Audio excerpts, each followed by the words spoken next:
All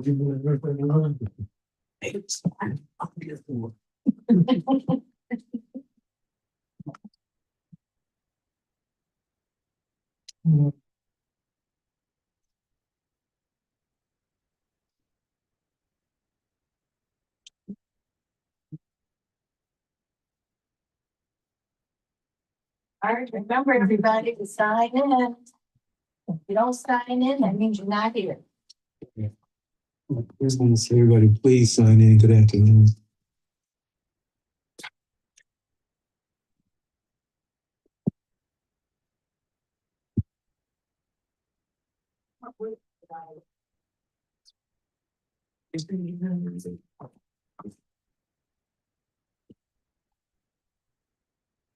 And also, we have a sheet.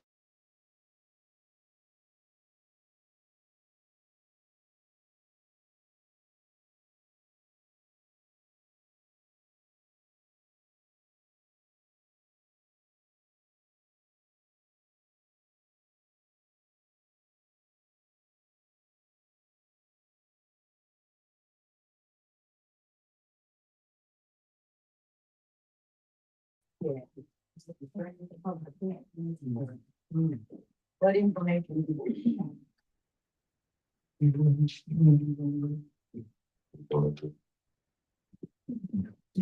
Yeah, now. Yeah.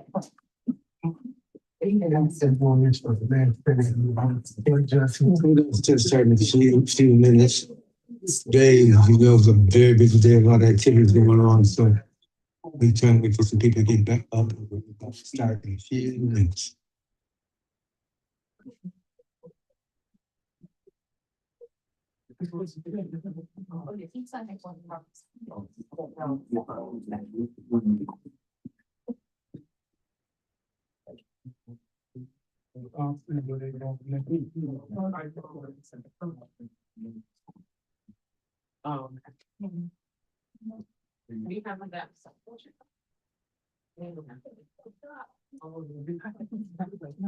Hey, how you doing?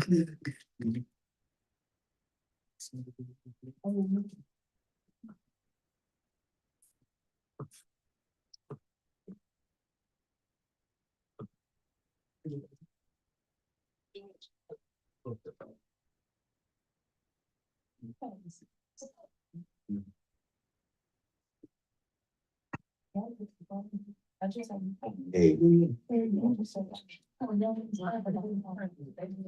Yeah, so is everybody able?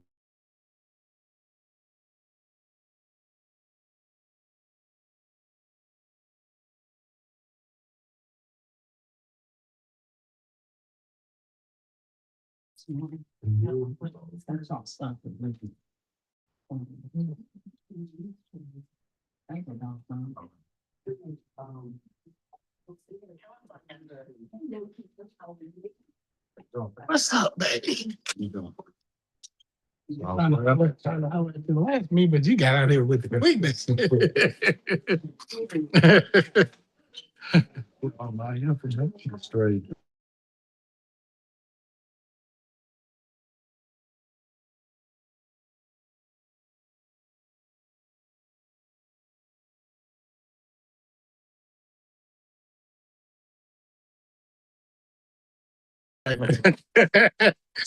Hey, just tell them to meet you at the golf course.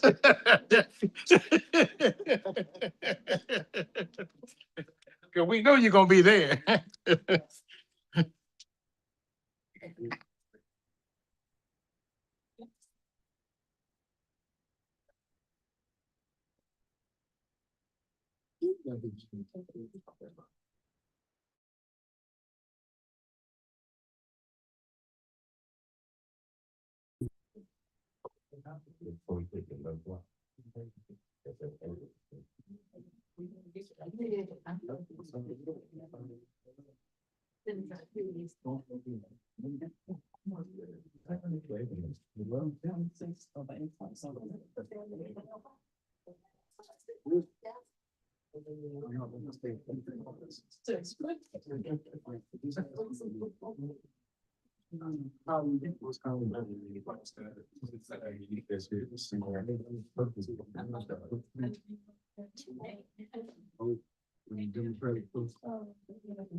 Hey, how you doing?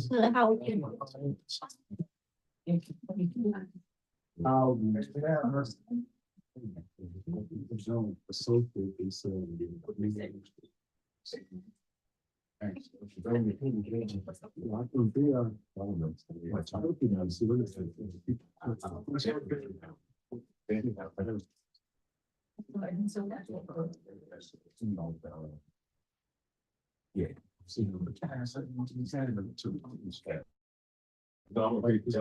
are you? I can't believe the amount of lecture that's on the. How am I remember this game?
We have received you as well. And please keep Lois, everybody's present up in prayer. Her daughter had surgery, major surgery.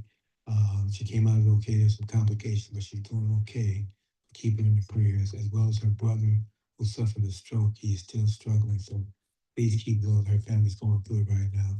As a matter of fact, I'll be talking about it in more detail, but Lois actually came out. We were at Marcus Garvey Academy yesterday, speaking to children, young people, as part of our, we were saying, ministry. Part of the things we were doing, enhancing our relationship with young people. And Lois came out, even what she's dealing with. So let's keep her in prayer.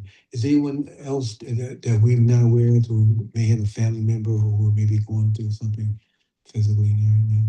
Okay, let's keep uplift all each other in prayer. Next up, everybody's approval of the agenda. You have the agenda emailed to you as well as passed out. I will entertain a motion to accept the agenda as presented. Is there a motion to accept? Right. And a second? All in favor? Those opposed? Hearing that, Michelle Thomas is probably on her way.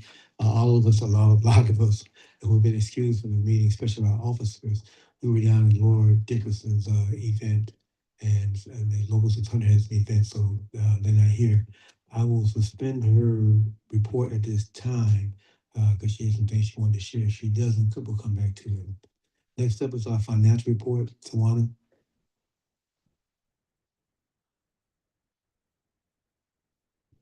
Hello, everyone. The beginning balance in Comerica Bank 0730 is $16,858.15. We had accounts receivables of $3,397.50. Accounts payables of $1,205.59, which leaves us a total of $19,050.06. And our Comerica Bank is ending in 0730. Comerica Bank ending in 8259 has a beginning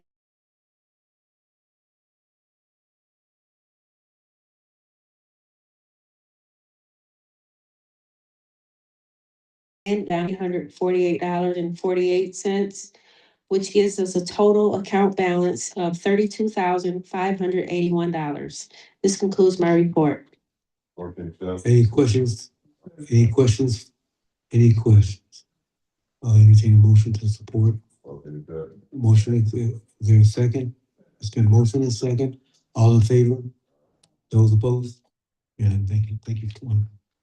And one of the reasons why we did not entertain a motion to forego the reading, we had a mistake on the last month, but didn't get a chance to read it.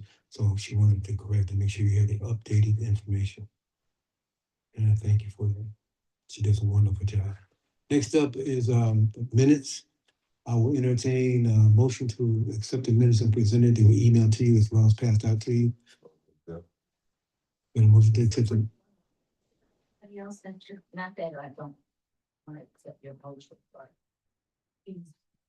And, Oh. yeah, Anthony likes to have his name written down, so somebody else want to beat him to it. But okay, Charles, Second. second by Skip second. No. We'll have Anthony said. Well, Anthony second. Okay. Any discussion? All in favor? Those opposed? Okay, thank you. Next up will be our committee reports. Do we have any committee reports? Do we have any committee reports? Anthony? I want to talk.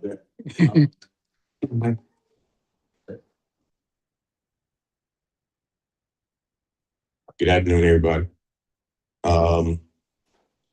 I found a place to have my first official in-person care team meeting. It's going to be April 26th. It was going to be at 11 p.m., but I got to talk with my people to change the time. But if the time do change and be confirmed, it'll be at 2 p.m. The address is 18441 West Night Nichols, 48219.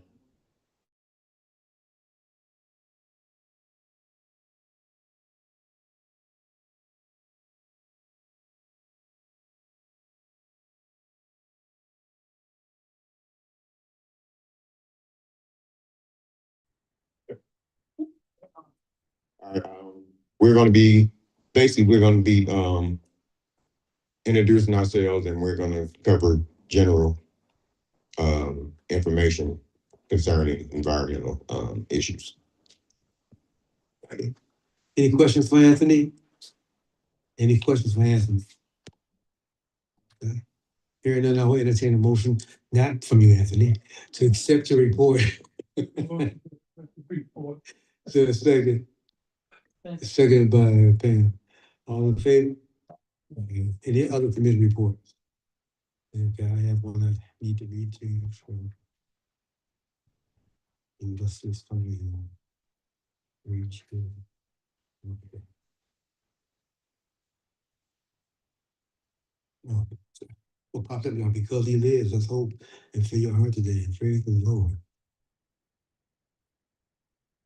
Hang on, guys. And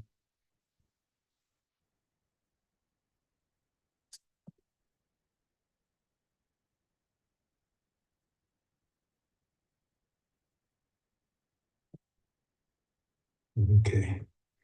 This is from the fundraising committee, Chair Ken Young.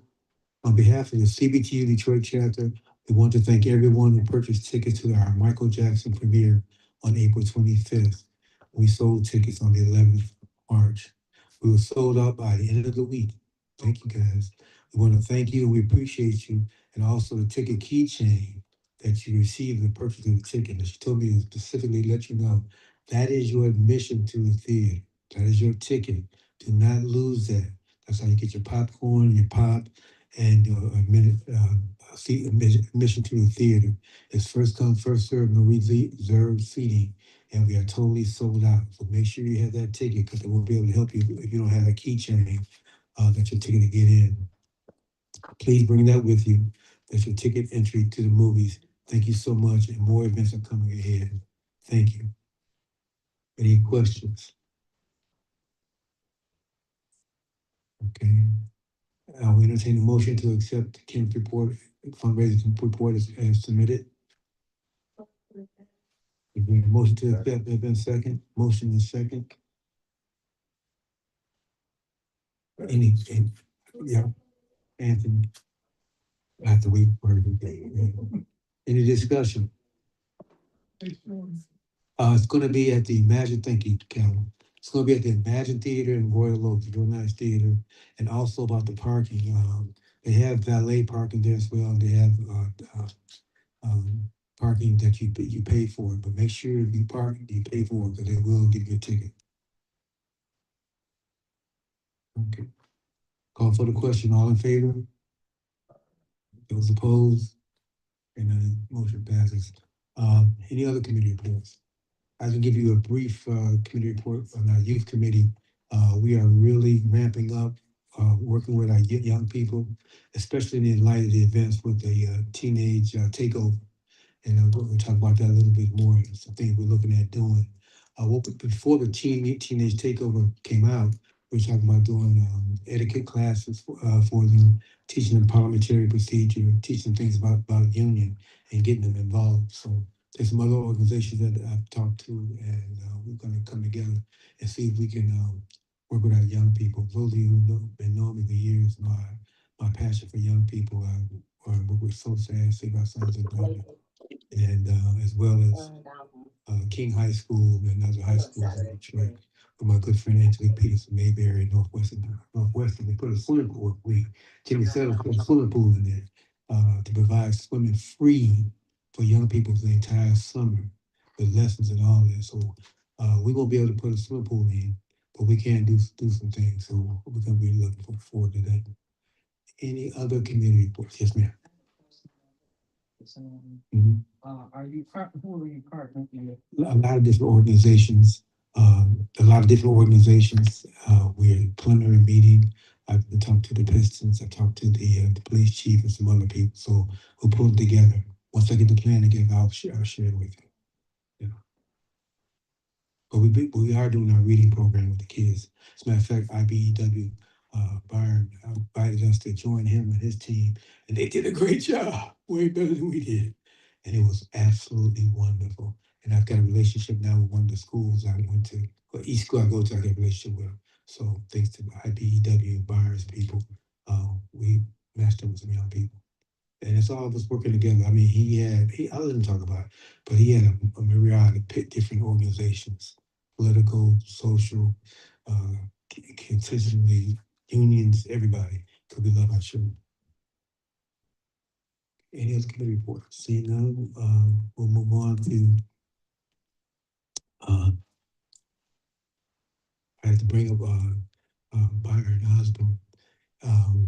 We are going to be working in May Day. I'll talk about it in my report a little bit, but he is one of the main cogs in this wheel. May Day is very important, everybody. We kind of let it go down in the last few years, and IBEW and other unions are trying to bring it back. We need it. It's workers against billionaires. When I was talking to the kids yesterday, I was telling them about taxes, and I was telling them about unions. And so one of the things unions do, they provide benefits like health care. I think you imagine if you're rich, you can go see any doctor you want, any specialist you want to. But if you make a minimum wage, you try to hold on, take an aspirin, try and get through the night. That's real. And unions help forget that. But our country has no concept. Well, I should say that our administration has no concept of trying to help people, and especially in our community. I remember we were out doing a campaign and people saying, Barack Obama ain't done enough for black people. I say, fool, your mama got diabetes. Before Barack Obama, insurance company could deny your mama. And then nothing she could do about it. He took that away. Just that one thing he took away. They couldn't, no denial. So what are you talking about? And that's helped now. Instead of your doctor being in the emergency room, you can actually have a doctor. But the cost of insulin in America is a lot different than in Canada. And we need to know these things. So May Day is going to bring a lot of an awareness on that. Brian, come on up. Everybody give Brian a round of applause. He's one of our members, one of our top CBTU members, but he's also a dynamic brother in politics. You know what? Every time I go somewhere and talk about you, everybody know, I know him, I know he do this, he do that. But he's an outstanding leader, labor and politics in the community. He's an excellent instructor. Thank you. Oh, he's skilled trades too, y'all. Skilled trades. Good afternoon, everybody. Byron Osborne, IBEW, Local 58. We are electrical workers. We represent workers in different facets of the construction industry. A lot of times you may see our membership at your facilities doing changeovers during shutdowns, moving lines over and doing some capital improvement to the various big three and tier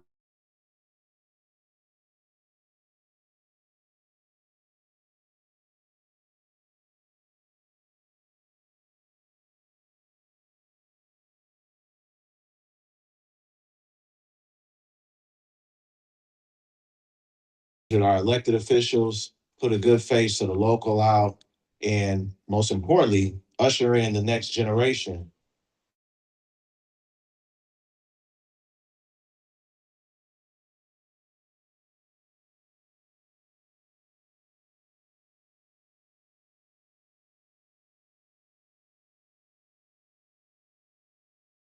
Careers, opportunities, hopefully bringing in the next business agent, such as myself, to the local union. Won't be before you long. Thank you for your time, something that we don't get back. The most valuable resource we have is our time. So thank you for giving me your time and mentally your attention. I wanted to talk briefly about what our brother Joseph spoke about today, May Day.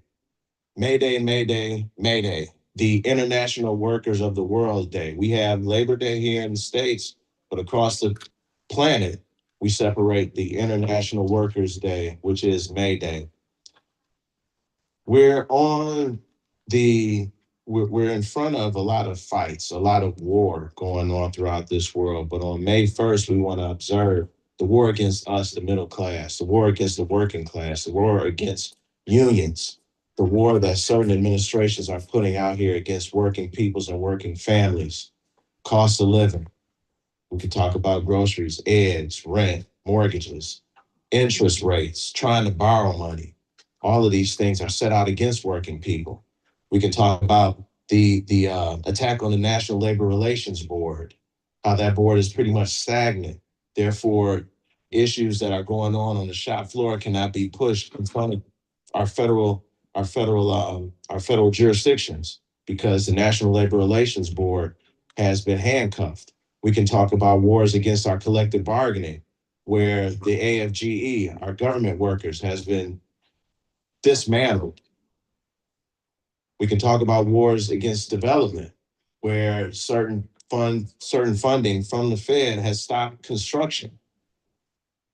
In my vein, we are actively negotiating with public broadcast and television, trying to get our union on their new broadcast facility over in Midtown. But when the federal administration considers Detroit Public Television as an anti-American or a terrorist organization just because of groups that are funding them, they cut off federal dollars, then all of a sudden it's a race to the bottom. And when we had a union workforce building their new broadcast facility, now all of a sudden we have non-union creeping in, racing toward the bottom, going against our journeyman to apprentice ratio, going against our collective bargaining. And it's things like this that we just don't know about until the light is shed, that it's not just a federal shutdown, but it's a shutdown for the entire ecosystem of economics in this country. We make a lot of inroads to try to organize. We make a lot of inroads to try to advance working families, working people. And then we find out we get cut off at the knees by federal legislation, by state legislation, by things like this. So May 1st is going to be a peaceful protest against these things. May 1st will be a recognition, we will be recognizing those champions of labor that are within our ranks. Those people such as Sean Fain, we've asked him to come and speak. We've asked Director English to come and speak. We've asked quite a few people to come and speak with Dickerson. We've asked her to come and speak. We've asked some people from AFT, DFT, a lot of different organizations. We've even asked some of our community partners. Detroit Will Breathe. We've talked to Indivisible. We've talked to Wayne State's Labor Coalition. We're asking all of these people to come protest peacefully with us at Roosevelt Park, May 1st, which is a Friday. We start at 4:30.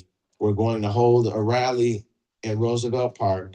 Everyone is going to come together. We've talked to our brother Joseph in our chapter of CBTU to also join hands with A. Philip Randolph, get a couple of tables off for voter engagement, get out to vote. There will be no political people there. It's all workers. The only political thing that we're going to do is register people to vote. 4:30, we get started. We plan on running a program from 5 o'clock to maybe 6. And then after that, we'll see what happens. The window is always open for further discussion, for further engagement. I have some flyers, which I got a handful of them here. I plan on leaving some here at the at this facility, but also I could put some on the table or pass them around, however you all would like to do that. Again, May 1st, 2026. It's a Friday. Please spread the word. There'll probably be some APRI is going to try to get some into your plants. Of course, Brother Joseph, if I don't have access to any of the plants, but I do have workers on different construction sites. I'll be passing some of them out to my people. We've got all of the building trades are on board. The Metro AFL-CIO is on board. And we also have our Marlo Sean Franklin, who I believe came in front of this group at the last meeting, our labor liaison with Mayor Mary Sheffield's office. He's on board. A lot of our city council members are on board, but they also realize that this is a working people's holiday. This is a working people's event. And it's our time to organize, to get our voices out there and really make some change and let some people know in high places that strength is in numbers. So thank you for your time. I'll leave a couple of these here. And if anybody needs some more, please feel free. Let Brother Joseph know, and I'm sure you can get with me. All right. Thank you. Thank you. It's good for our brother. And just to add on, I'll be talking about it in my report a little bit. We're a part of CBT, we're part of it, and I'm going to ask some of you today to sign up to volunteer we'd like to get, I think we got like over 100 members. I know we do. We definitely have over 100 members in the Detroit chapter of CBTU. And I'd like to see at least 50 of us be down there. And I'll be 51. I'm going to ask some of you to sign up today to volunteer. We're going to be actually working with our brothers and sisters at APRI. And that's one thing that we're working on in CBTU Detroit. It's collaboration with other organizations that are doing the work. We can't be in this by ourselves. We're not an island, but we're strength in numbers working together. So we'll be with APRI. We're going to get a tent and a table. We'll talk about that in a new business as well. So again, thank you again, my good brother. And thank you again, man, putting on that reading program. It was absolutely excellent. Well, next up is our guest speaker, and Skip, it didn't come up. So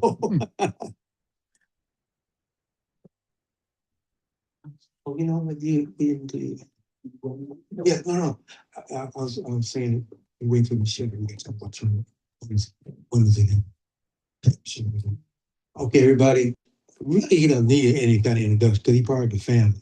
As a matter of fact, I was looking through my notes, you know, I keep notes and everything. And he spoke to us in, I think, 2024 or something like that. Oh, yeah, that's nice. Skip was here. But Skip is a friend of the family of CBTU, University of Michigan, BMIU, and he's a friend of the community. I had this nice little bio on him to talk about the smart stuff he does and how smart he is and everything. But let me just tell you what I know about him from his heart. That he loves Black folk. He loves labor folks. He loves doing the right thing. And he put himself out there just like this man here does. With time. He puts his time into making a difference. And that's all we can ask for. Without any further ado, I want to introduce to you all a great man, a great labor leader, an activist, and an icon with Black Men in Union teaching labor leaders, Mr. Maurice Skip Turner.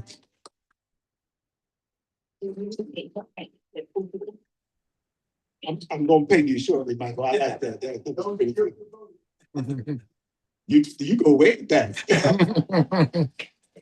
Just so the rest of y'all know, before I even get started, "Don't skip the vote" was my campaign slogan when I ran for Wayne County Commissioner back in the day. Blue and white jackets, "Don't skip the vote" written on the back, and I lost.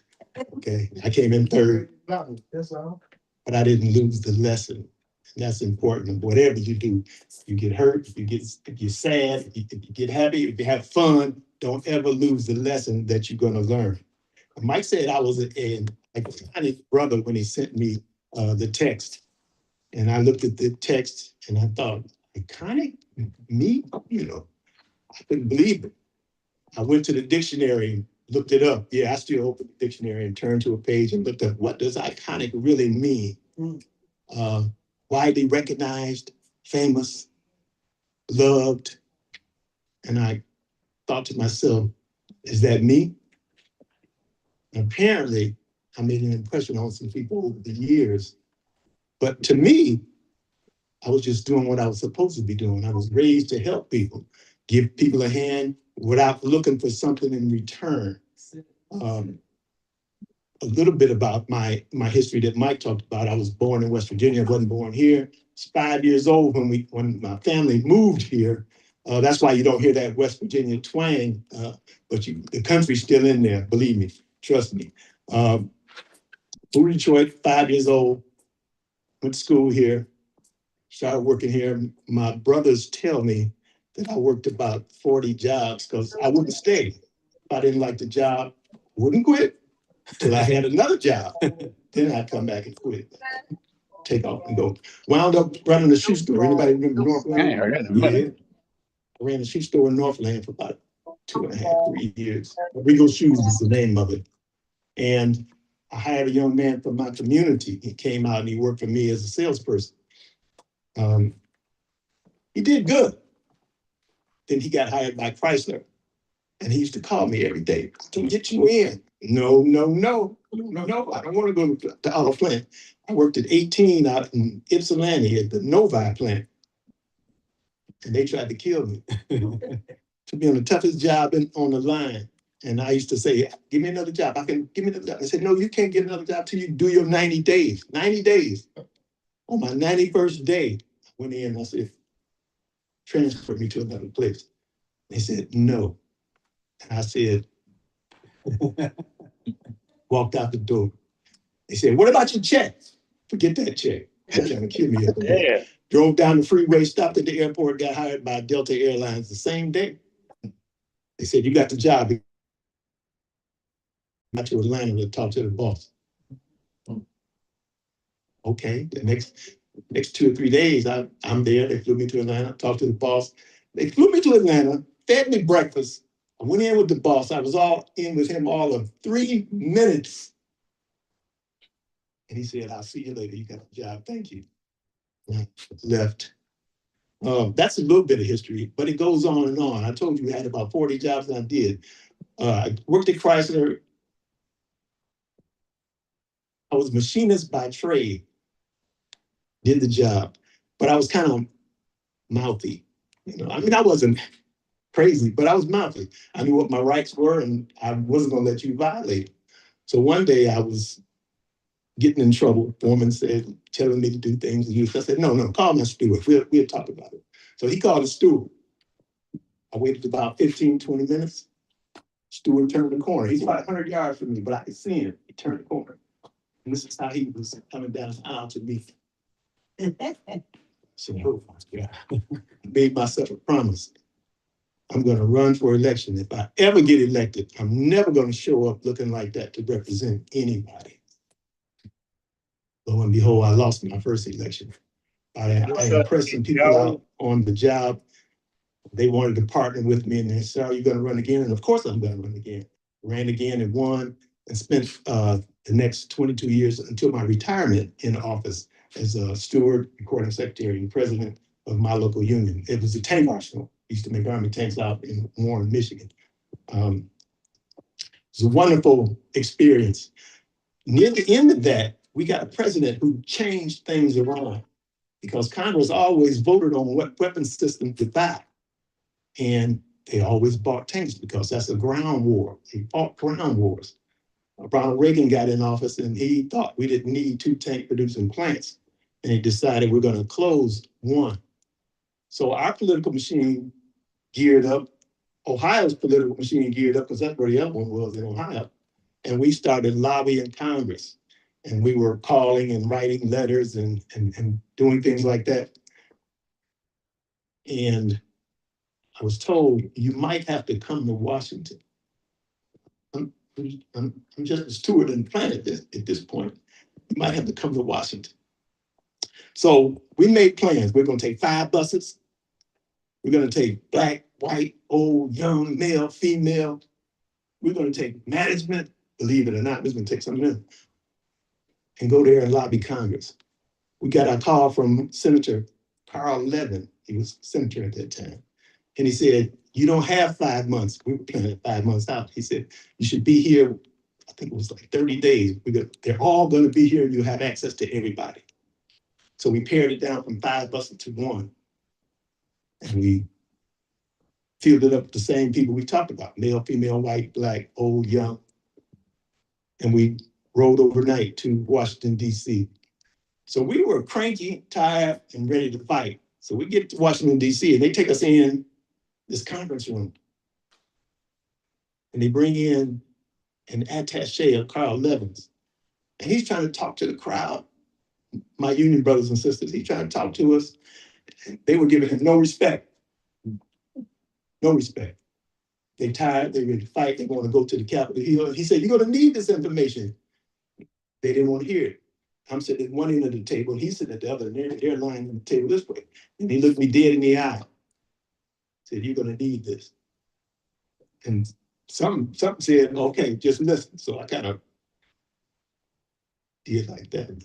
Noise quieted down. And he gave us vital information. Do you know that there's tunnels under the congressional buildings that they can travel back and forth without going outside? It would have been very difficult to do what we went there to do without that information. He gave it to us. We went. We visited every senator on the House Armed Services, congressman on the House Armed Services Committee, and every senator on the Senate Armed Services Committee. Everyone. When we got through, we started to leave out, go back to the bus, and it was raining that day. When we left out the building, the sun came out. I took it as a sign. We did the right thing. We did the right thing. A few months later, we got the call, said you were successful. They're not going to close the plant. You got it actually 10 more years before it closes, but it's going to wind down slowly. And I was put on notice at that point. I had to look for another job. By that time, I was president when it finally closed. I was the last one out, turned out the lights and locked the door after we had disposed of everything. Nobody was left except super seniority. Anybody union reps in here? I know the brother said he was. You know what super seniority is, right? Nobody left but people with super seniority. And all we did was dispose of government product, government material, government surplus. They called me to labor relations and gave me a key. They said, dispose of the copy paper. I want you to dispose of the copy paper. You know, I'm thinking, okay, get a basket, get 2 or 3 boxes and take it to the incinerator and burn it, because it was incinerator plant. I go there and open the door. It's about as big as this room, and it's boxes stacked all the way around the room. Couldn't leave it. You're going to dispose of it? I think I had copy paper for 15 years after I left. But I was out 2 weeks and got a call from the University of Michigan saying, you looking for a job? Of course I am. My plant closed. Well, Elise Bryant, all of you know Elise, or do you know Elise Bryant? Yes. She's iconic. She's iconic as well.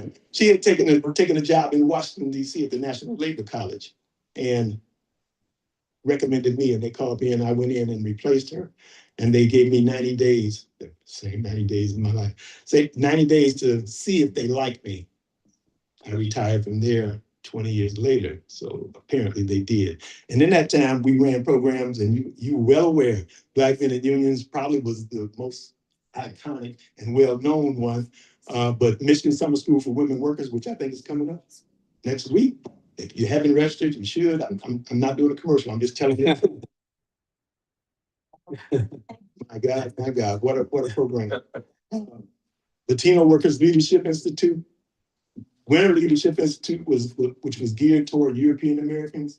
And there was one more. Winter Leadership, Young Workers Council. We started that in-house because the young workers were coming into the plants and they were saying, no, none of the old seniority people like us. They don't want to help us. I'm gonna get to mentorship in just a minute.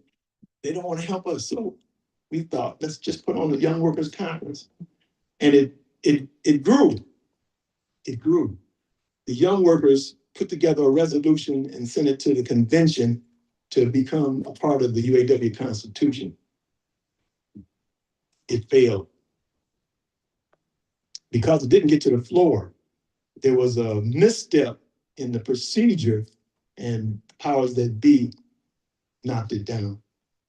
But the young workers didn't let that stop them. They kept the conference going. They got the committee at Region 1A, and they sponsored, they were having meetings and they were having events and they were raising funds and they were educating young folks, and it was a wonderful sight to see. And I look at this room and I'm looking for the young folk. I love y'all because I'm y'all. I'm 76. I love y'all, but where's the young folks? We got a lot of events going on. And that happens. That happens. But they are vital to our needs and our wants. We need them. We need them to grow up. We need them to get educated. We need them to carry the ball when we can no longer carry it. Some of you carried it with me. Larry Nash, gosh, we worked together I don't know how many times. Phil Hollifield. Phil started a education program after Black Men in Unions called African Americans in Unions. Right. Absolutely. And there's another one that was started called Black Men in Unions North and South, but they've recently changed the name because there were some discrepancies over the name. There were lawsuits over the naming rights, so they changed the name. But the idea is that it was those young people who came to the program, got educated, and thought this was such a great idea that we need to spread this. And they started their own. And now there's more than 3 around the country.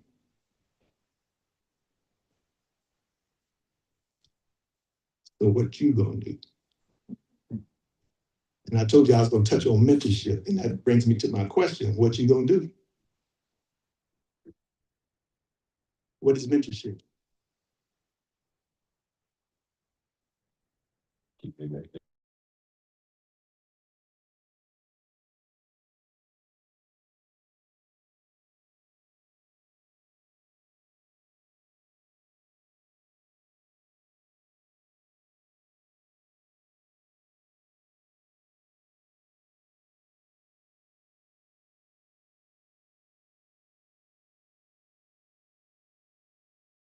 It's just us to do it. So we have to spread the word to our brothers and sisters who we interact with on an everyday basis, that how important it is. The unions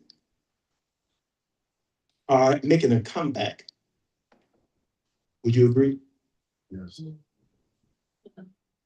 Yeah, we've been beat up, beat down, busted to a certain degree, and we are making a comeback. What about the TSA? Do you know what that really was about? One word, TSA is union.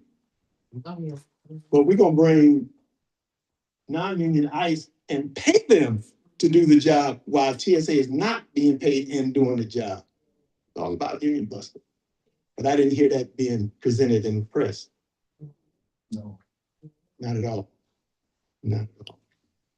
So it's up to us to carry the ball, to do what we have to do, to make us who we are, to make us iconic, widespread and loved, and well known.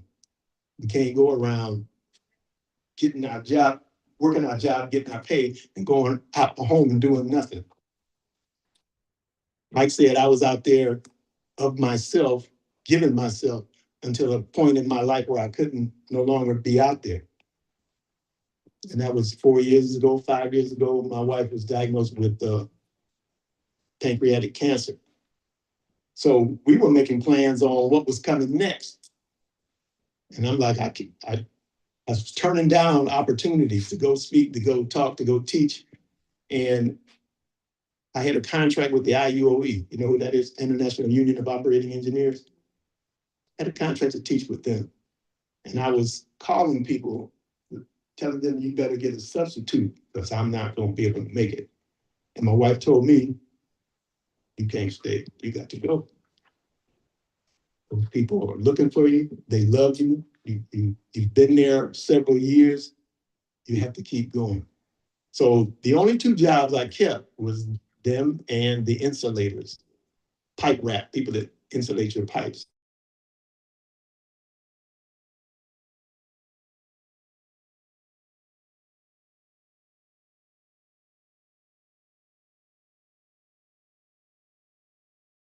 And take care of my wife. She is still with me, still hanging on. That's a blessing. Got to the point where I had to go to work just to get out the house to do something. I went to Lowe's and got hired at Lowe's, but I explained the situation to them. There'd be days when I'm not gonna be here. There'd be days when I got to go. If something happened, my priority is at home, not here. And they said, okay. So I worked there for 2.5 years, believe it or not. I told them I'm going because I'm kind of getting emotional when I talk about it, but we were gonna start doing our bucket list stuff. Y'all know what that is. Things she wanted to go see and things she wanted to go do. And I wanted to be available to do those things.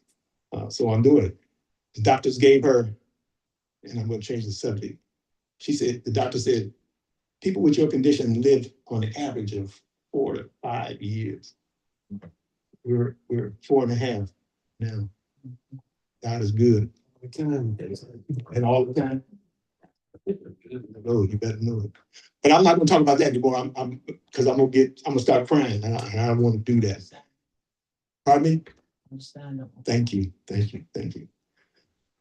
So to build organizations is what we have to do, to continue to build. You know, I just recognized who it was, Calvin. We just got them saying right about you.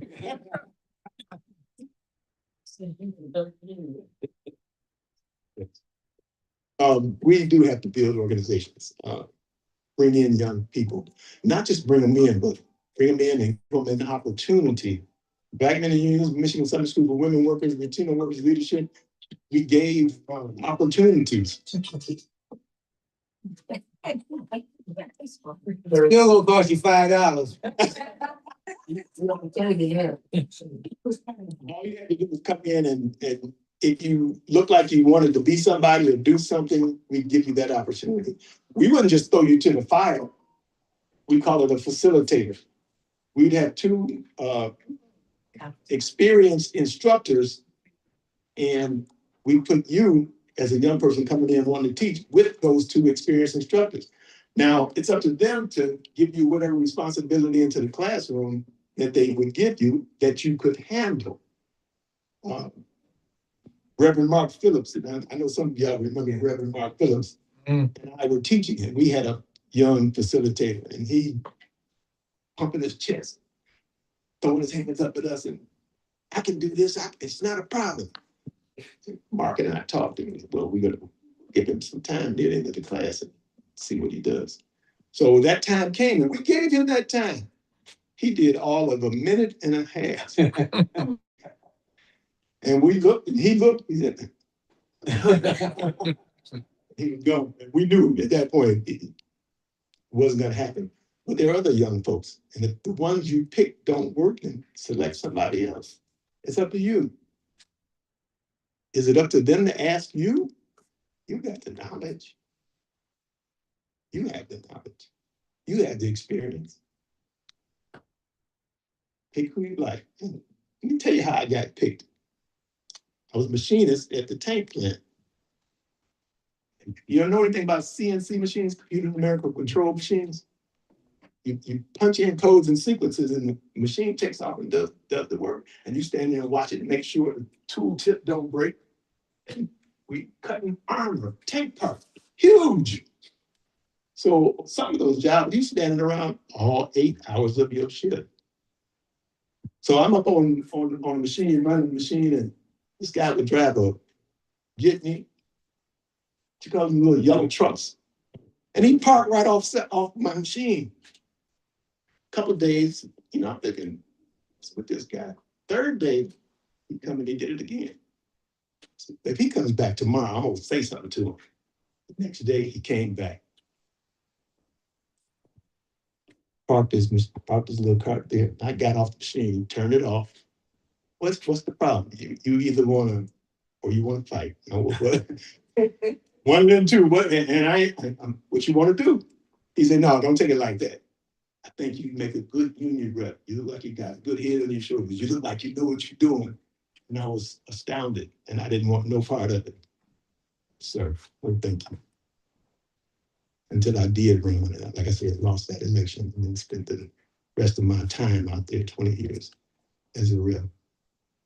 Before I sit down, because I ain't gonna talk to you all day. I mean, you guys are experienced. You know what to do. Again, like I said, some of you I've worked with, I've been astounded by your input, your logic, your expertise. So I don't think there's nothing that I can tell you. I can share stuff with you, but I don't think it's nothing. I think you can. You too. Are there any questions for me before I move on? How you get the name Skip? Not a problem. My mother was politically active. She had some political friends. She had a friend called Adam Clayton Powell. You know that name? He was a friend of hers. And he had a son. Guess what his son's name was? Skipper. And that's how I got the name Skipper. So when I got of age and I could make some decisions, I shortened it to Skip. Funny thing, he mentioned that. Because when I left the University of Michigan, 2 weeks later, I incorporated my business, and its name is SKIP, S-K-I-P, Share Knowledge, Inspire People. And I'm still available to go out and teach classes. And a lot of them I do pro bono because I know how important it is for us to teach us. and get a leg up on the world, because they're not letting us, they're not helping us. In fact, they're holding us back still today. Any other questions before I quit? Thank you for that. You're welcome. Skip just a comment, since you have left there, we've gone from those 5 conferences, we now have 6, we've added another one, Workers' Pride. Yes. We've got to bring in everybody. Can't tell you how many conversations we had about starting a Pride conference, which never earned the majority of the votes at that time. But I was so glad to see that. For one day. I don't care. I was so glad. BMIU started in 2 days. What? That was it. 50 people and grew to 700, 800. So it's a start that's important. And then what you do after you start making all the difference in the world. And congratulations on the Pride conference. Yes, I agree with you. Yes, sir.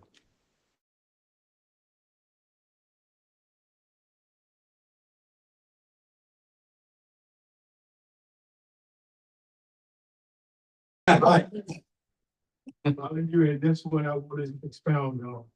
He said, I cut it, true enough, because we took a kid, and I think it was 1999, I met you over Reason 1 at a class. And, you know, it was, I think it was Grievous family. Mhm. And, you know, you got me inspired, I came in and was asleep the next day. You don't actually argue at the table. Yes, And I jumped up, but if you don't like it, you can move it to flex it. yes, yes. I remember that. Since then, you know what? Sweet young lady, I never will forget what's her name for Patrice. She told me, said, you know what? You need to go to BMIU. Mhm. I said, what's that? She said, you need to join BMIU. So I talked to you about it. He said, yeah, you just register. You know, Christ at that time they had TAP. Yes. So we could get in the TAP program, and I got involved through you. Yes, sir. But to cut a long story short, through you, I not only got politically involved, I actually became the vice president of my local. First time of life. Your teaching, your knowledge, but also, as you spoke earlier, I started at BMIU. I started as a student, Mhm. sitting out in class. Eventually became a facilitator. Mhm. I eventually ended up an instructor, and I think the last class I taught was with the general, we called Black History. Americans in labor history, yes. That was the last class that I had the opportunity to teach. But I also taught with elites. I eventually ended up taking over the leadership class Mhm. and teaching that. Mhm. So you have been iconic. Thank you, sir. Still are. Thank you. Thank you. Guess what? I'm still not gonna skip the boat. Thank you, sir. But for those of you that don't know, Black Men in Unions classes, we taught, but we didn't just lecture. That is really no way to teach, because I don't know if y'all know about people's hearing. How long can you listen to people? And it's not long. I don't care who you are. Your mind will start to wander, your eyes will wander, you start to think about other things than what's being talked about in front of the room. So when you teach in class, you have to infuse activities, and that's what we did. We had you practice it. If it was a grievance handling class, you had to go diagnose what the problem is and write the grievance and make sure you submit it within the time. You know what it takes. You've been there. Yes. My question is, I have a lot of great mentors. Yes. Starting with Eric Pepper, Of course. Ernie Longford. All those people were my mentors coming up. And how important is it to you to have a legacy of people that are young and leadership? What a question. What a question. What a question.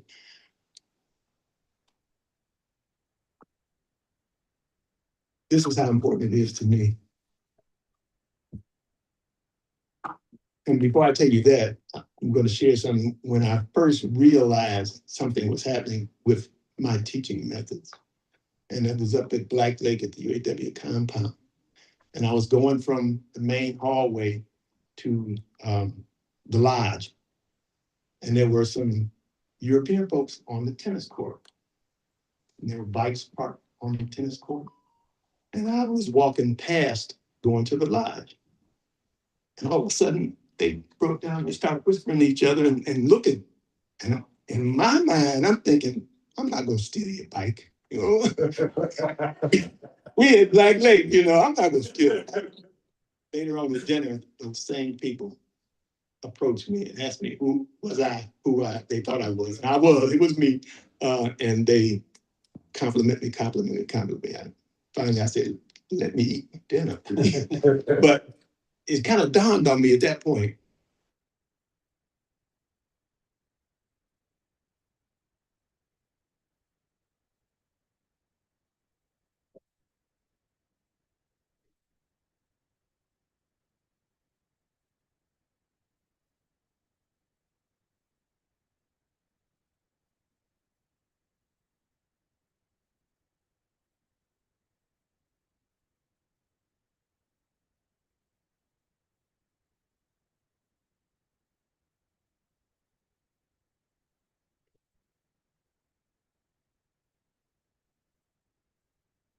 About me, it's about us sharing this information and then you running with the ball. So it's very important to me. I think that's the only reason I'm still doing it, because people still ask. That's why I came out of retirement. I think he talked to you. Mhm. David Robinson is my son-in-law. Of course.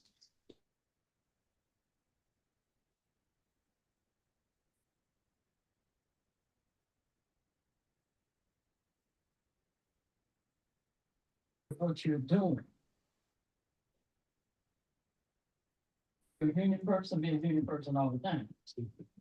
And you never know what's going on behind the eyes that are looking back at you. So treat people good. Brother, you had your hand up? I'm sorry. Yeah, I'm Richard McNabb, attorney. I've just, not a question, a comment. I've preached it. I know, right? Yeah. You know, I know you too. I've preached, I've taught with you. Yes. Started and have seen the legacy in action, meaning whether it's over Region 1 or wherever. I just want to thank you for your service. I mean, you've been doing this a lot of years. I kind of looked at what you're doing and I kind of emulate your same sort of thing. So I just want to appreciate you. That's all. As you spoke from your lips, the guys look at that. From your teacher. I know.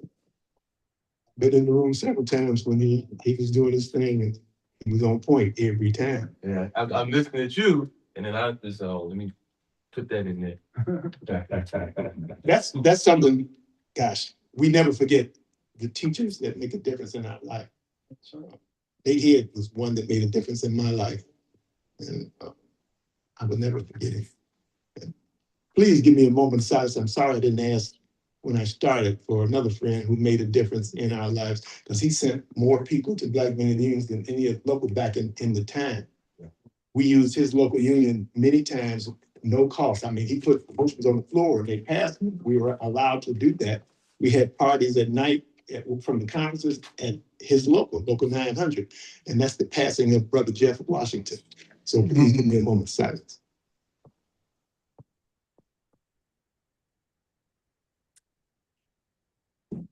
Thank you. Seeing no others. I want to make one little comment. Although I work for U of M now, I came through the program. I started in 2000, I do believe. And I know it's skipped because when I was at my local, I did the local's newspaper and everything. And I thought there was a need for us to have a newspaper or have a class about newspaper. And I went to Skip. I said, Skip, how about we do a newspaper class? And he said, yeah, we'll try.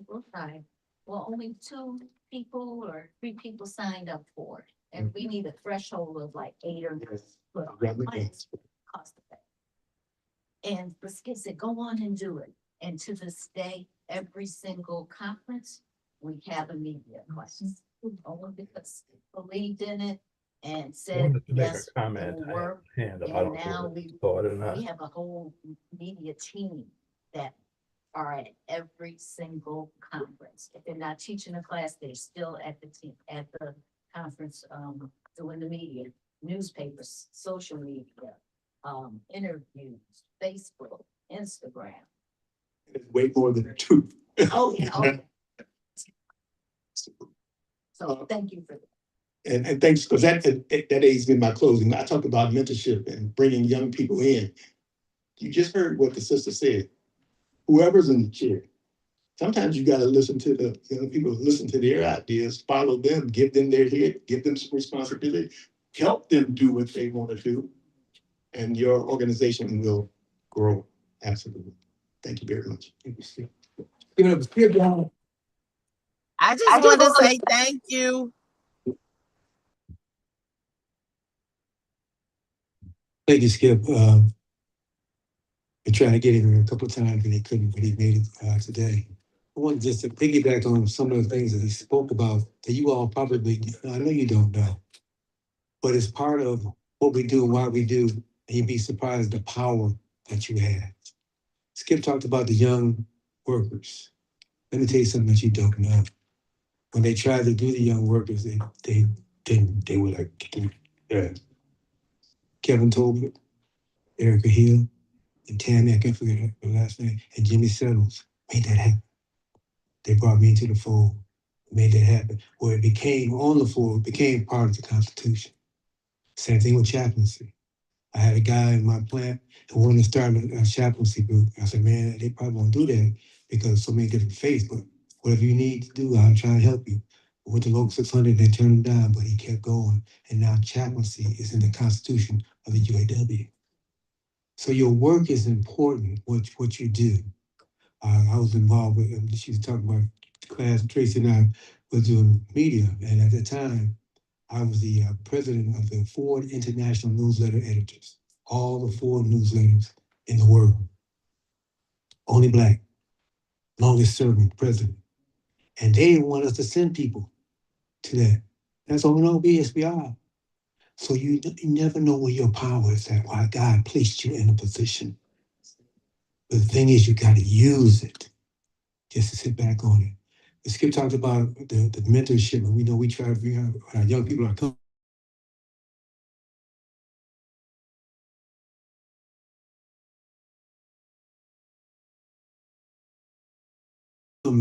In the law story. So I was a young pup at the union meeting. I was talking stuff right outside. And Ernie Lawson told me, man, Sal, shut up. I was like, but what he did was, after the meeting, put his arm around me. Said, young man, you want to be something, you want to do something, come on with me. And that's what we have to do. Bring them along. Sometimes we got to bring them along kicking, but bring them along. So Skip, thank you again. Let's give another applause for Skip. Just as it is with God's timing, we have another speaker who we're about to hear. Very briefly, just I'm gonna get y'all out of here. But this brother is running for office. And you know, we don't endorse anybody, but we do try to bring people in front of you so you can hear from them. You know, we brought all the mayoral candidates, city council candidates. And this brother is a special brother because he's part of our family.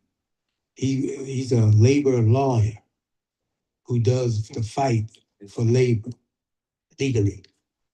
And he's a good brother. We're going to hear from him about his candidacy. Richard Mack.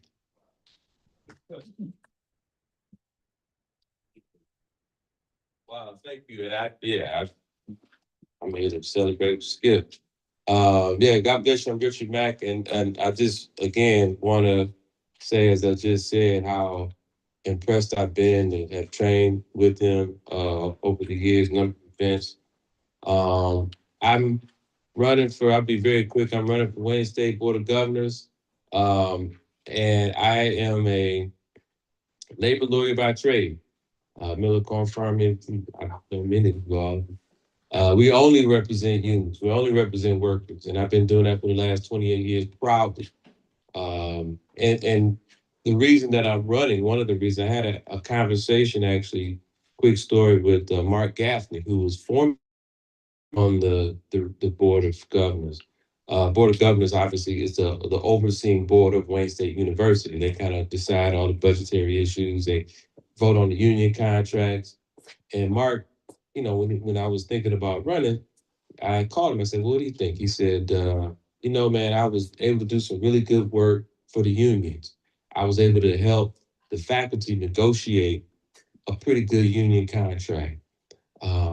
But I was voted out of office before I was able to get to the staff, before I was able to help the people that clean the university, before I was able to help the clerical folk, the crunch the numbers, before I was able to help the techs and the others who aren't faculty but are just as important. And I really wanted to do something for them. And I said, well, you know what? I'm going to do that. That one conversation made me decide, you know what? I'm going to do that. Because for 28 years, I've been representing workers, public sector workers, private sector workers throughout the state, whether it's UAW, ASME, IBW, my brother Byron Osborne here, IBW, no matter what it is, brother Rock over there with UAW. So we've been doing for work for unions across the state.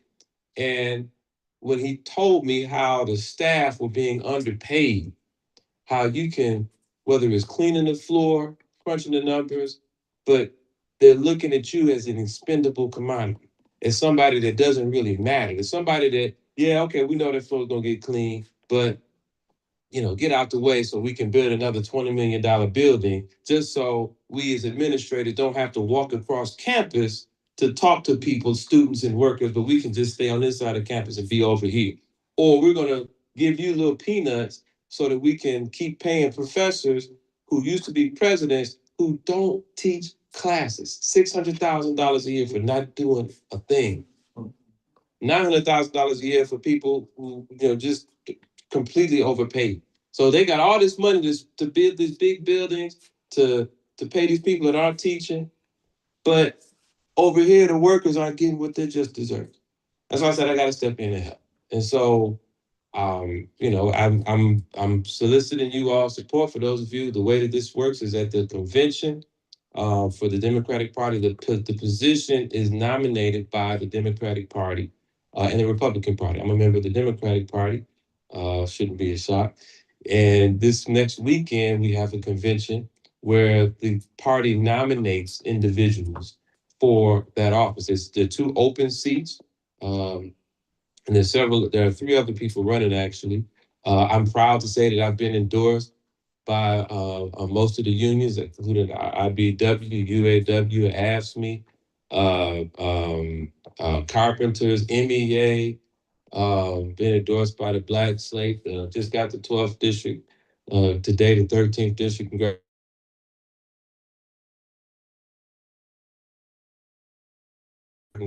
For this coming Saturday for me to get signatures. The way that the process works, the nominating process works is on Saturday at 10 a.m. on the 18th. I'll be at Huntington Place, the old Fogle Hall.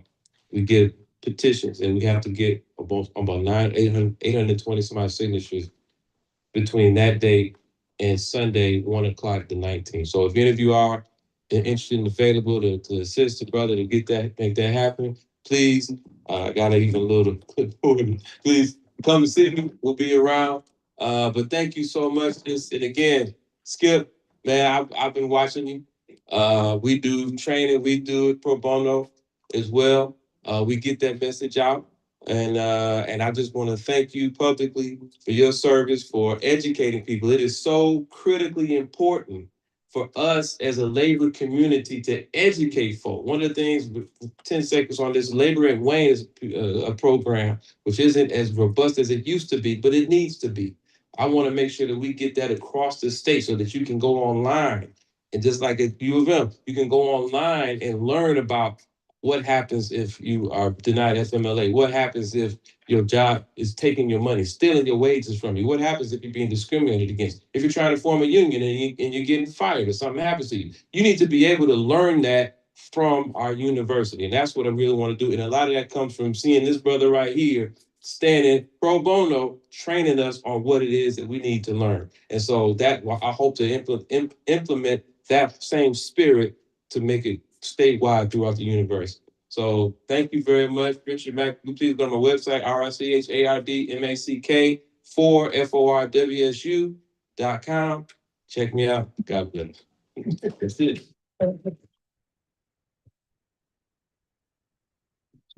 Let's stop. I don't know if we. And you don't have any cards with your information on them? I do, yes, ma'am. For all of us. Yes, ma'am. Let me do that. Let me give my lovely wife nieces all this. There you go. You just got married. Yeah, November. Congratulations. I'm still clapping it up too. So I just want to say, today is a day of nostalgia because I just think about what the last two messages I heard about education and pushing it forward, right?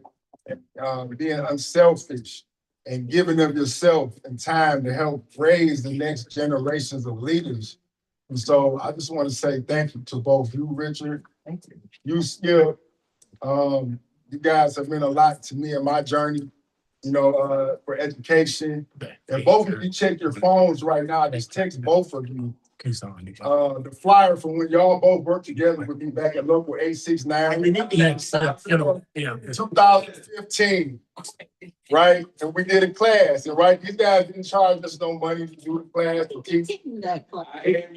I am you to reach out and help educate. Another $5. But to reach out and try to educate, the younger members of the labor movement. And I just want to say thank you. You guys both deserve, all that's coming for it's coming to you. Greatness, because you are both humility and humble in real life. So I just want to say thank you again. You're doing what you're doing. You definitely have inspired me to do what I'm doing, especially over at Region 1 with education. Yeah. And man, I just want to thank you guys. Love you guys. Thank you. Appreciate it. Thank you for what you do, bro. Appreciate it. Thank you, brother. That's what we have to do, what we have to do. We have a comment from Dave Claxton, unmute yourself. Yes. When Skip was speaking, I just wanted to say hello to him. Skip and Elise brought myself and Willie Baker to Black Men and Unions back in the 90s. It's the first time I'd ever seen that kind of unity amongst Black labor folk here in Detroit. And I really appreciate it. And while he was speaking, I just wanted to really say hello to him and tell him, we're still pushing. Dave, you still there? Did you hear? Dave, were you able to hear me? For those of you who may or may not know, Dave Claxton was one of our longest surviving member of CBTU. He was there in the beginning. We had a teacher classes on the history of CBTU. He was there with Bill Lucy. As a matter of fact, Tawana and I did an interview with Dave Claxton and Bill Lucy. We do things strategically that we have for the history. So our young people and CBT members in the next 20 years can know about what happened 20 years. So if he's not there, Larry, can you grab the microphone, please? Again, I think our guest speakers, we're going to move on. We're getting close. If you can, Tracy, please. Michelle. I don't know what happened. I was unmuted. Oh, okay. Yeah, we couldn't hear you for some reason. Oh, you could not hear me? Well, I just wanted to say hello to Skip because back in the 90s, he asked myself and Willie Baker to come and present at Black Men and Unions. And I thought that was a great organization. Okay, you're gone again. I don't know what's going on. Hello, Dave. How are you? How are you?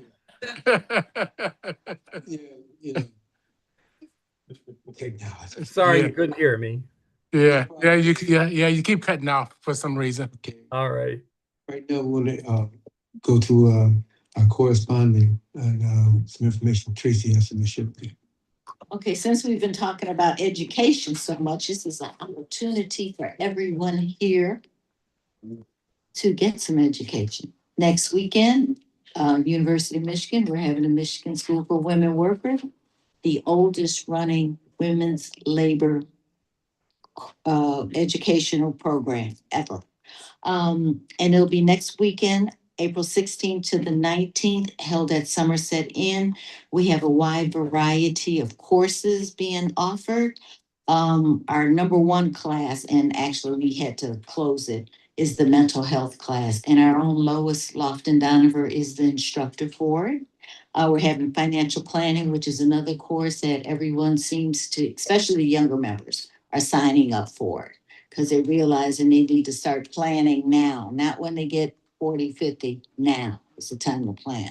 We're having public speaking course, organizing, a class on balance, work-life balance for women, bargaining class, a leadership, art classes titled, Are You Building Sisterhood and Solidarity in Your Organization? Or Are You Causing Mess? And then the last one, we're having women in labor history. Now, if you belong to the big three, you will have tuition assistance. But if you don't have any form of tuition assistance, just contact me. We have some scholarships available and you can come free of charge. We'll cover your tuition, but you'll have to pay for your meals, which is $80. But yeah, so we'd love to see you all there. So just remember what everybody's been talking about, this education, come and get some from us. Thank you. Well, those two sheets Yeah. of paper. It was Michigan, Mid-Michigan Idle Wilders 2026 Summer Soul Festival will be July 18th. Come join us on our 6th annual Idlewild Summer Soul Festival live entertainment. A one-day bus trip with snacks and games to Idlewild, only $100. Limited seating. You can buy your tickets. We have the QR code, and I don't see who the sponsor is. Oh, Mid-Michigan Idlewilders. Okay. For more information on that, it'll be on our Facebook page as well. Also, I talked to her down at Laura's event, and I just lost it. Canton chapter is doing a cruise, anniversary cruise, CBTU Canton. It'll be next year, March 5th through 8th, so you got time to save your money. And a 10-year anniversary cruise, we'll have it on our Facebook page as well. Oasis of the Sea, and they're gonna have a lot of fun, celebrate, experience, and connect. So we'll have more information on that, but just put it in your mind, start saving your money now. To go on a cruise, anniversary cruise is a great thing. Next up is our, we'll have to vote on that, just important information. My president's report, so I'll be brief, to the point, there are some things that you need to know. But before I move on, just the last thing about, Skip inspired me, he was saying, I instruct on the Wayne State Labor School. I teach economics for workers, and it is so needed. And I got a great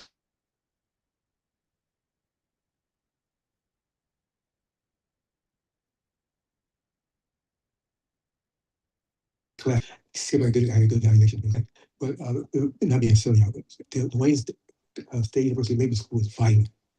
It's vital because it's another avenue for workers to get information and knowledge. And we taught down at the CBTU convention last year, and it was great. And they didn't know anything about the Wayne State Labor School. And I said, hey, you can be in Texas and still take classes online. So we need to get this out. So any kind of things. Tracy and I, we were talking about putting together classes for CBTU free. First half is going to be about what CBTU is about. Second half is what are you doing in your union? What do you do at a union meeting? What can a lot of people didn't know who the committee man was, who the president was. They're going to see the president about getting a day off. No, you don't do that. So knowledge is power, everybody. Well, I take that back. Knowledge is not power. It's the use and sharing of knowledge. That's power. All right, going to my report. The convention again, everybody's coming up in Atlanta, May.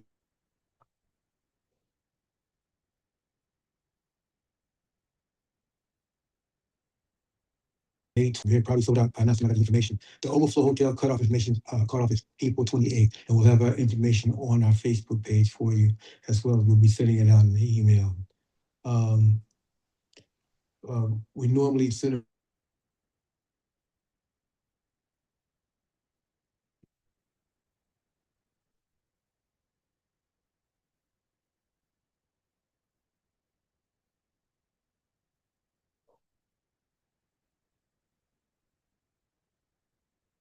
so on Wednesday instead of What happened?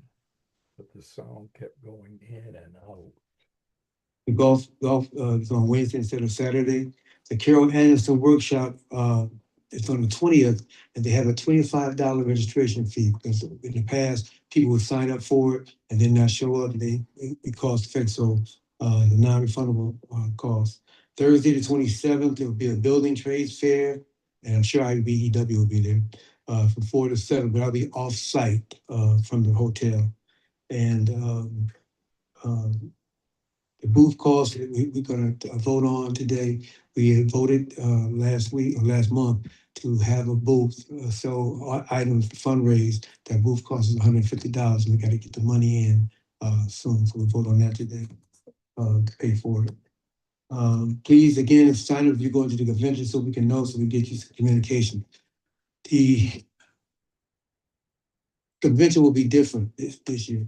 There won't be any books, in your bag. We used to have, they're streamlining the cost as much as they can. So they have an app. On the app, you have all the information you need, the agenda and all that kind of stuff. So it won't be in your book bag. They haven't released it yet. They're still working the bugs out, but that's what's going to be happening. They're not going to be printing up books. Everybody wants to be on the committee, the convention committee. Resolutions are still available and competition. The other committees are full. Socks for the homeless. That is our men's committee putting together. The men's committee nationally. Every year we put together, we collect socks to get to the homeless. We put our footprint in the city that we're visiting, but we also do it at home. So the majority of socks that we collect will go to a homeless shelter here. The men's committee has selected along with shoes, and we're going to give them to the shelter in Atlanta. What we are suggesting is, instead of you putting a bunch of socks in your suitcase, because they increase the price of suitcase, on the airline.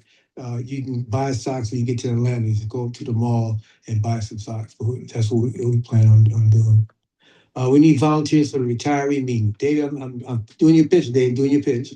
So those who are going, that's why I want to know who's going. The retirees need help. Pam Powell and I believe Tawanda are assisting, but we need help for retirees meeting. We really appreciate that. That's on Wednesday, May 20th. And the deadline for dues has approached us, April 19th. Today is the last day that Tracy can take it. We're not doing it, Tracy, what we've done for the last 5 years, make it work to the midnight of the day of the thing when she get on the plane. We ain't doing that anymore. So, the deadline. Looking around, there's some people here that are not dues paying members. If you are not dues paying member, you need to do it before you leave the day, please. I'm not gonna call you out. I'm gonna call you out. Please come and do that, because we are an organization of order. So that's what's happening. And the last day, they're not dressing up, getting you to hair did and all that kind of stuff. They want you to come in blue jeans, even if you got the holes in them or whatever. They can't breaking the costs down. We got some great speakers. Great speakers going to be there. Also, oh Lord, what's the brother's name? He's retiring. Light skinned brother. Oh Lord, great speaker. Can't think of his name. Ashley, yeah. I know. Anyway, he's retiring.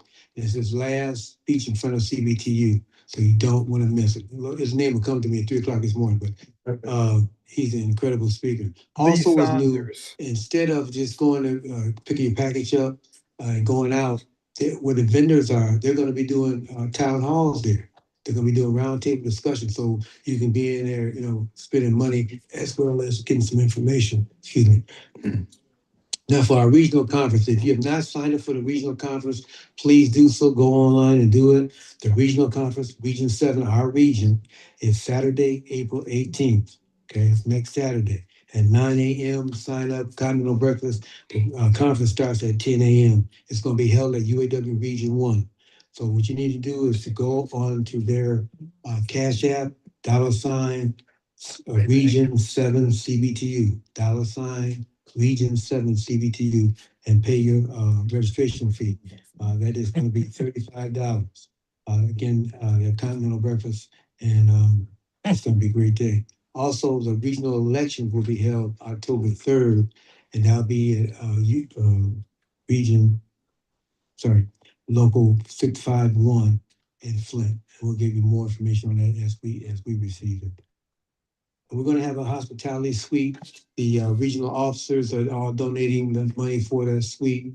So you can have a good time. There'll be food and everything. So you'll get more information as we get closer to that date. And food will be served as well. The region has a back to school project. It won't interfere with our back to school project. But we've been tasked, matter of fact, Dave and I are tasked to go get some money and some things.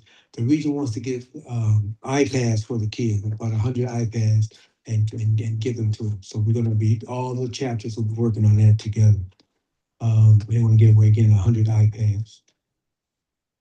Okay, Leland Lindy is a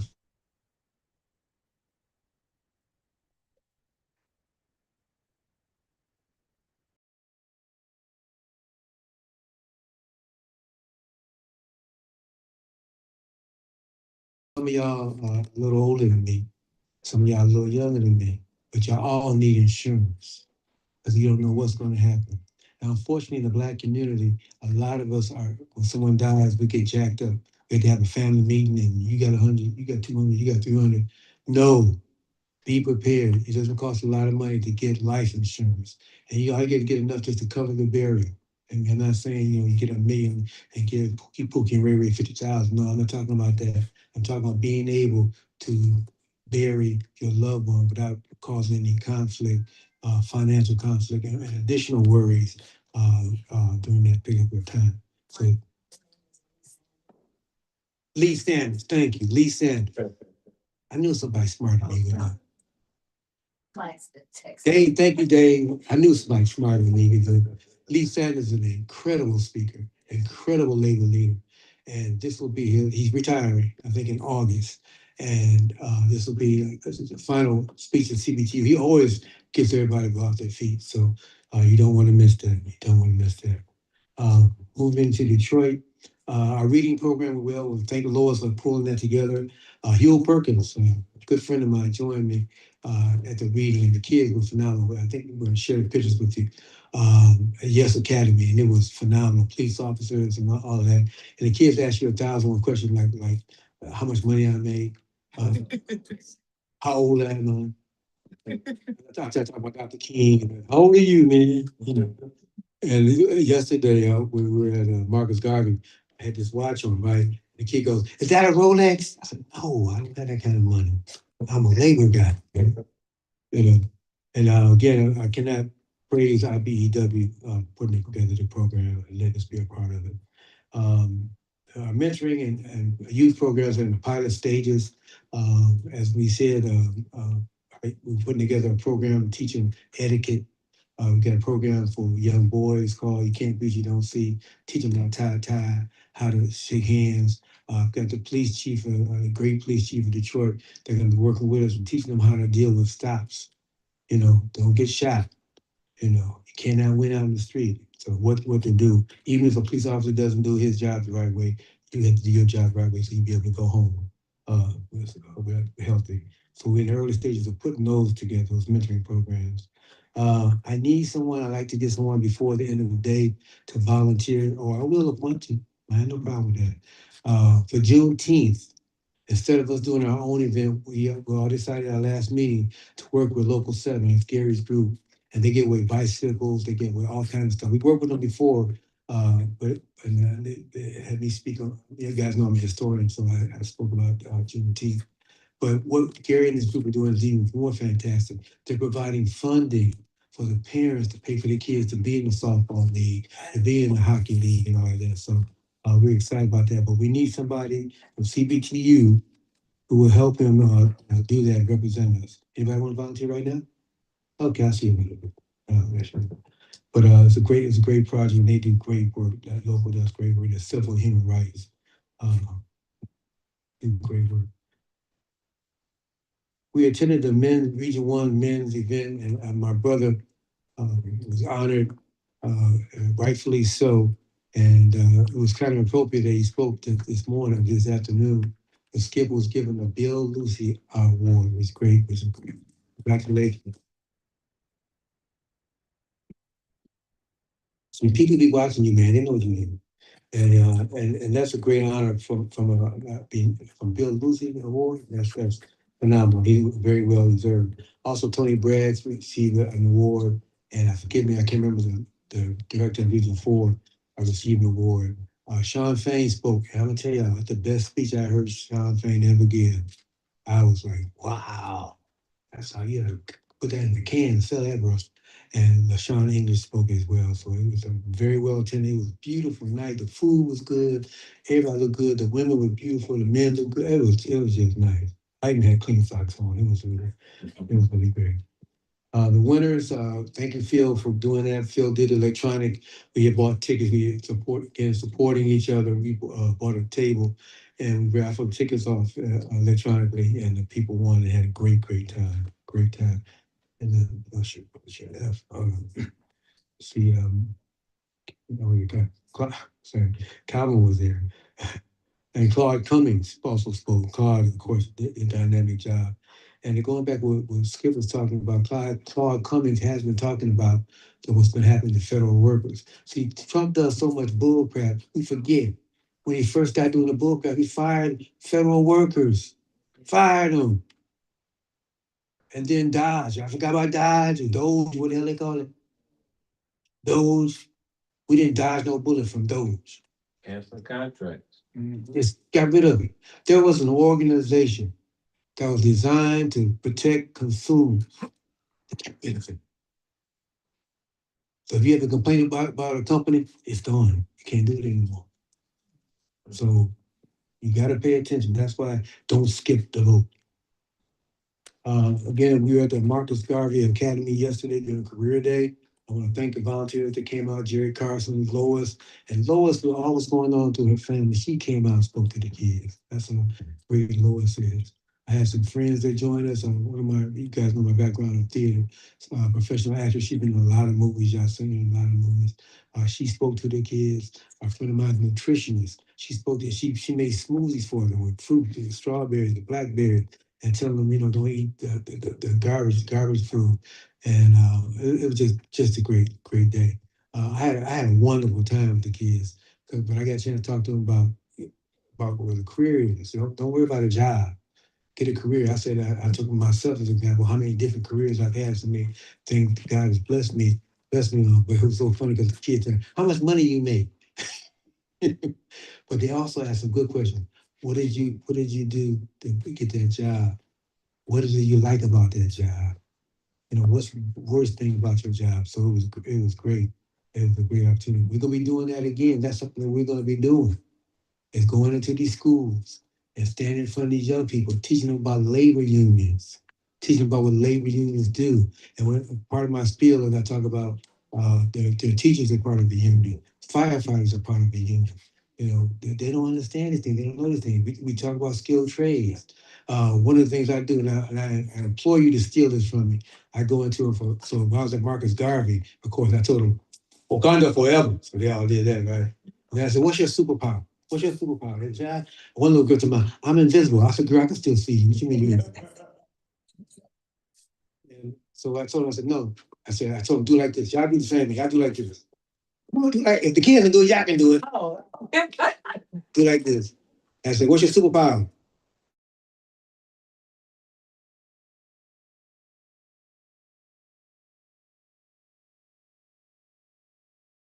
Organ to be taken off of that school, sent to another school and fit because of math, because of reading.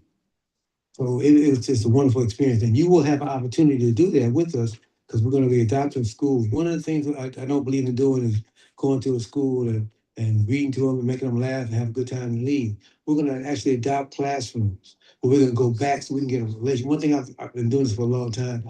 One thing I've learned about the young people, they like a relationship. Hey, Mrs. Joseph, how you doing? One little girl, I was in one of her classes earlier, and then I went to another class. She said, hey, Michael. I was like, I didn't know her. I was like, okay, but having a relationship with these kids, we're going to be looking to do that. I just want to piggyback again. Everybody at TLC Fish Fry was great. Thank you all for coming and supporting them. The Legacy Dinner is April 18th, the Democratic Party. The convention is April 19th. We heard my brother Max speak about that, what you need to do to get involved with that. We are going to, and there'll be on a new business, purchase some equipment, executive board. We're gonna purchase some new equipment, iPad to make our Zooms better in terms of visual and audio. So we could feel in charge of that. We're gonna ask you to support that as well. Just want to piggyback again back on May Day. Everybody, it's imperative that we be there. You know, we got to show these people, you know, the no kings thing, that's fine, but we didn't really be there because we know we ain't no kings, okay?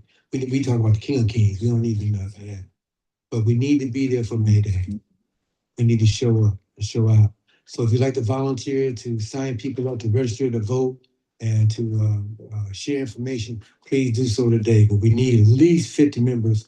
How many members we have, Tracy? 118. We have 118 members. Y'all give us a round of applause. On the day, 118 members. So at least 50 of us can come together for May Day. Again, it starts at 4 o'clock. If you're going to be a person to sign people up, I need you there at 3:30 so we can have everything together. We're going to have tables and a tent as well, and I will feed you. So, and not the organization, I'll feed you. I'm not going to ask for money for that. That's okay. Sorry, I didn't hear about May Day. When is it? May Day is May 1st.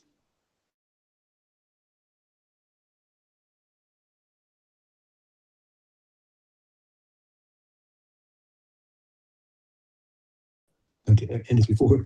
Get your For people that have done Cash App, People that have done Cash App, I always ask you to make sure your name is your name. So we got somebody that cashed app and their name is Lots of Sugar Sweet. Oh, yo, that's my girl. I told her. We have to know who Lots of Sugar Sweetie is. They paid their dues. But Yeah, you don't, we're still going. y'all. Yeah, it was just April 10th.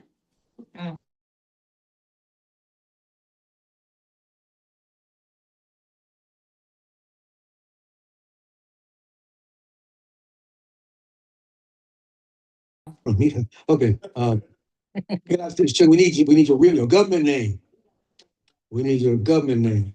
And again, being serious, everybody, we need you to do that today. And we're close to the end of my report. So we have some things to talk about in new business. So I will, any questions from the president's report? Any questions from the president's report? Hearing none, I will entertain a motion to accept the president's report as presented. Second. A motion in a second. All in favor? Any opposed? All right. Next up is old business. Old business. Old business. Anyone have any old business? Okay. We have the old business of paying for the. We agreed to do it. Have a table, a vendor booth at the convention. The cost is $140, I believe. It's look for it. So we need to make a motion and vote on paying the figure. I have to send it in by April 18th. So we got to get to the booth cost. I'm sorry, it's $150. $150. There's a motion made by Anthony. There's a second. Second by Lula. Discussion. Hearing none, I'll call for the question. All in favor? Those opposed? Motion passes. I think I checked on you so I can send it in. No, get it in by the 18th. Yeah, 18th. Any other old business? Any other old business? Any new business? I'd like to make a motion to send Michael Joseph to the conference and for the room and like. The motion is second. Discussion? How much is it?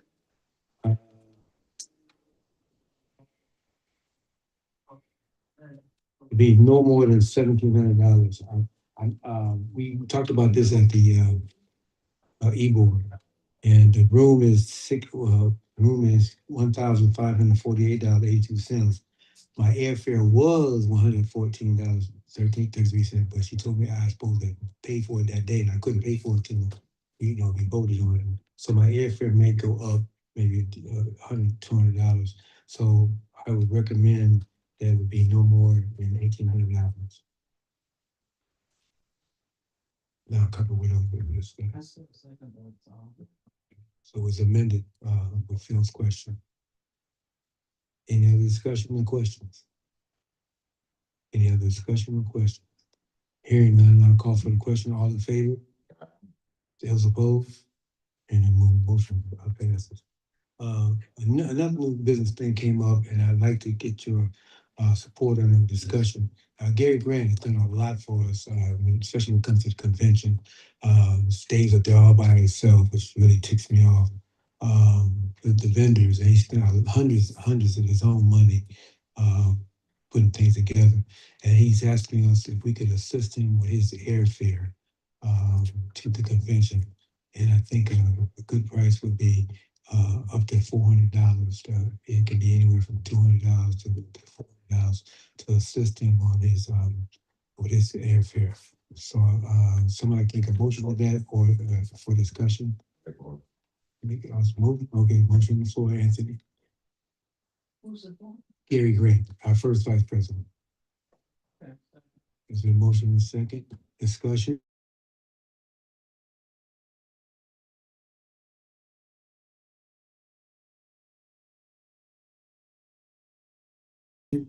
Of the phone.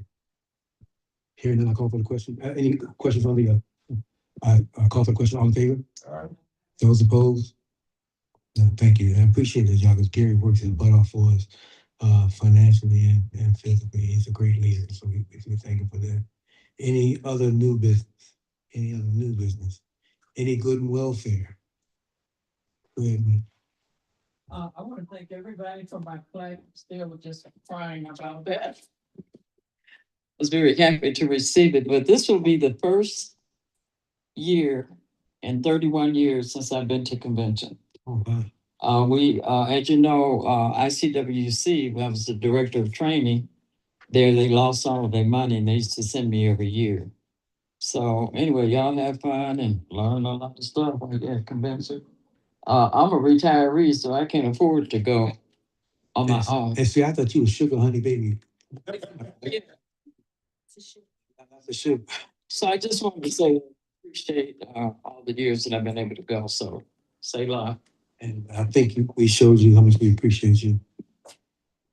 Yeah, I'd like to thank the Detroit chapter for the lovely plant arrangement I got when my father-in-law passed 3 weeks ago.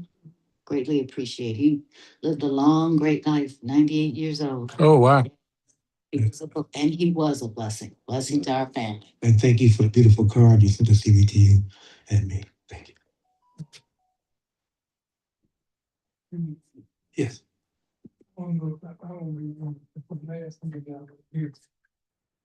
But I'd like to thank CBTU for the plant that was received for my wife and cards that I received. I appreciate you. Thank you. Thank you. We love Miss Juanita. Miss her already. But that's what's important, everybody. Love on people while they're still here. You know, you want to tell Miss Juanita you love her. She up in heaven. She ain't got time to think about what you're talking about. But while they're here, give people their flowers while they're still here. I implore all of you, when you go home to your spouse, your kid, your boy, call them on the phone. Say, hey, man, I love you. I ain't being crazy now. Just want to tell you I love you. I appreciate you. I thank you. And thank you is a very powerful 2 words. Thank you. So I want to close the meeting with that to say thank you to each of you. Thank you to everybody on the Zoom. Thank you for giving up your time and your money and your passion and spending working to make this a better place. We're getting ready to rock and roll with the voting, everybody. Y'all see the madman talking about getting rid of civilizations, bombing people. We got a job to do. We got a job to do. So I want to say thank you to each and every one of you. Is there any other good and welfare? Okay, can I entertain a motion for adjournment? Tanya, right? There'll be a whole bunch of people in there. To a second. Aye. Aye. Vote with your feet. Thank you, everybody. God bless you.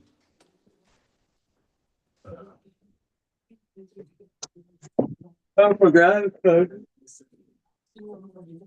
Get the little ones out of the way. Firemen's club.